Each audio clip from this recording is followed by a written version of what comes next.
नमस्कार, MP news cast में आपका स्वागत है। मैं हूं आपके साथ आशी तिवारी। देश दुनिया की तमाम बड़ी खबरों के लिए बने रहिए हमारी न्यूज। फतेहपुर मुख्यालय के स्काउट भवन में आज दिनांक 26 दिसंबर 2023 को NET परीक्षा में जिन विद्यालयों को श्रेणी डी और ई के रूप में चिन्हित किया गया है, ऐसे समस्त विद्यालयों के विद्यालय प्रमुखों की समीक्षा बैठक व उन्मुखीकरण कार्यशाला का आयोजन जिला बेसिक शिक्षा अधिकारी फतेहपुर श्री पंकज यादव के निर्देशन में जिला विद्यालय निरीक्षक कार्यालय अवस्थित स्काउट गाइड भवन में किया गया।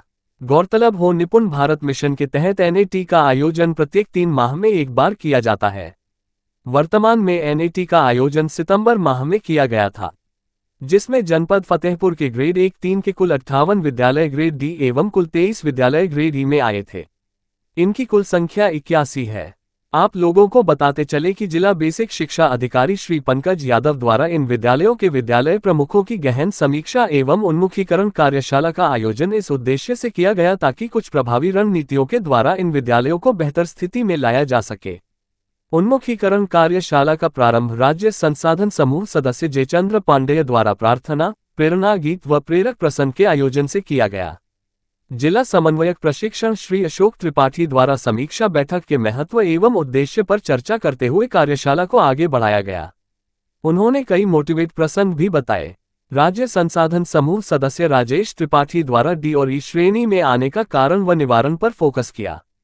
उन्होंने NCF 2005 पर भी चर्चा की। LLF टीम की तरफ से शुभम मिश्र द्वारा उपचारात्मक शिक्षण पर प्रस्तुतिकरण करते हुए बच्चों को नई तकनीक से कैसे सिखाए जाने पर फोकस किया। आप लोगों को बता दें कि राज्य संसाधन समूह सदस्य जयचंद्र पांडेय द्वारा ब्लॉक वाइज श्रेणी डी और ई के विद्यालयों का अलग अलग प्रस्तुतिकरण किया। उनके द्वारा प्रधानाध्यापक शिक्षक द्वारा दायित्व निर्वहन हेतु बिंदुवार प्रस्तुतिकरण देते हुए 5 points tool kit, 10 points tool kit, प्रभावी टूल किट, सामुदायिक सहभागिता आदि पर विशेष चर्चा की। उन्होंने निपुण संवाद चैट बटन ऐप दीक्षा प्रशिक्षण पर भी विशेष फोकस किया। अंत में जिला बेसिक शिक्षा अधिकारी पंकज यादव द्वारा कुछ विद्यालयों का जिक्र करते हुए कहा कि उनके द्वारा लगभग 95 विद्यालयों का भ्रमण किया गया, जिनमें अधिकांश विद्यालय बेहतर है। हमें डाटा पर फोकस करना होगा। इतनी मेहनत करनी होगी कि डाटा बेहतर हो, क्योंकि आप चाहे जितना बेहतर करें, डाटा बेहतर नहीं तो समीक्षा अवश्य होगी।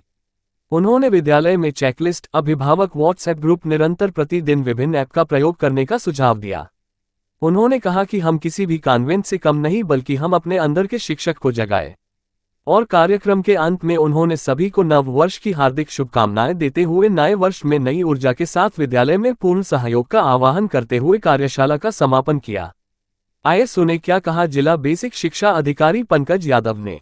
आप देख रहे हैं MP news cast Uttar Pradesh प्रभारी संजय पटेल की कवरेज फतेहपुर से। में आज हम बैठे हैं, शायद आने वाली अगली जो हमारी परीक्षा होगी उसमें हम लोग ए श्रेणी में पहुंच जाएंगे, बी श्रेणी में पहुंच जाएंगे, इससे भी बेहतर काम कर पाएंगे और शायद हमारे जनपद का नाम रोशन हो पाएगा। साथियों, आपके हाथ में है, आप चाहें तो जनपद को उच्च स्थान में लेकर जाकर काबिज कर दीजिए, चाहे तो निम्न स्थान में रखिए, आपके ऊपर है। बस ये पूरी जिम्मेदारी आपकी होनी चाहिए कि आप अपने अंदर के अध्यापक को जगाइए और एक बेहतर करने की तरफ आगे अग्रसर हो। निश्चित रूप से हम मंजिल को पाएंगे, हम उस उद्देश्य को पाएंगे, उस लक्ष्य को पाएंगे और आगे चल करके एक बेहतर दिशा में आगे बढ़ेंगे। ये जो आज गोष्ठी हो रही थी स्काउट भवन में, किन किन बिंदुओं पे चर्चा हुई? देखिए, ये जो गोष्ठी थी, गोष्ठी कम एक डिस्कशन और ओरिएंटेशन सेशन था जी। हमारे जनपद के टोटल जो 2123 स्कूल हैं, उनमें एक नेट की परीक्षा करवाई गई थी, पूरे उत्तर प्रदेश में आयोजित हुई थी जी परियोजना के द्वारा। उसका नाम था निपुण असेसमेंट टेस्ट जी। तो उसमें हमारे 2122 में से मात्र 81 स्कूल डी और ई कैटेगरी में आए हैं, बाकी सब अच्छी कैटेगरी में है, A+ और B में जी। तो इन 81 स्कूलों के लिए हम लोगों ने एक स्ट्रेटेजी बनाई हुई है कि कैसे इनमें सुधार लाना है ताकि ये स्कूल भी सभी बच्चों हेतु निपुण भारत अभियान के लक्ष्यों को प्राप्त कर सकें जी। तो उसकी पूरी स्ट्रेटेजी, उन लोगों का डेटा एनालिसिस और उनके अंदर मोटिवेशन और क्या उनको करना है अगले 3 महीनों में, ताकि इस साल का सत्र समाप्त होते होते वो बच्चे भी निपुण भारत लक्ष्य के अभियानों में अच्छी गुणांक के साथ, अच्छे नंबरों के साथ लक्ष्य की प्राप्ति कर सके। तो पूरा ऑब्जेक्टिव वही था। तो सारे 81 स्कूल के हेडमास्टर, हर विद्यालय से एक हेडमास्टर या जो इंचार्ज प्रधानाध्यापक हैं उनको बुलाया गया था।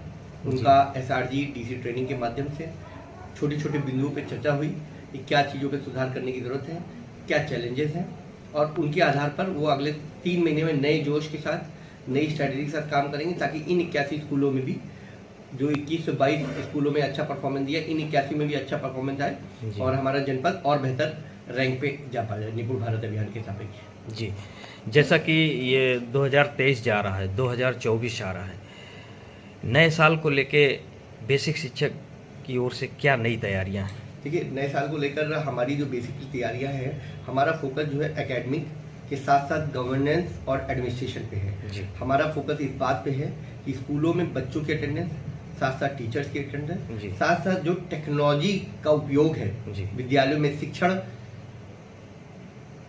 एकेडमिक इम्प्रूवमेंट को बढ़ाने के लेकर, या जी। शिक्षण या शिक्षणेतर जो भी कार्य है उसमें टेक्नोलॉजी का भी प्रयोग किया जाएगा, चाहे वो अटेंडेंस की बात हो, शिक्षा का जो पढ़ाई होती है, कई सारे हमारे ऐप्स हैं जी। जिस पे ऑनलाइन डिजिटल कंटेंट पड़ा हुआ है, रीड अलॉन्ग ऐप है, दीक्षा ऐप है, बहुत सारे स्मार्ट क्लासेस भी बनाए जाने हैं, और फोकस ये रहेगा कि 2024 में जी। हम लोग अपनी शिक्षण क्वालिटी इंप्रूवमेंट करेंगे।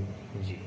इंफ्रास्ट्रक्चर के साथ साथ क्वालिटी पे और गवर्नेंस पे ध्यान रहेगा, ताकि पूरा जनपद पूरे प्रदेश में सबसे अच्छा परफॉर्मेंस दे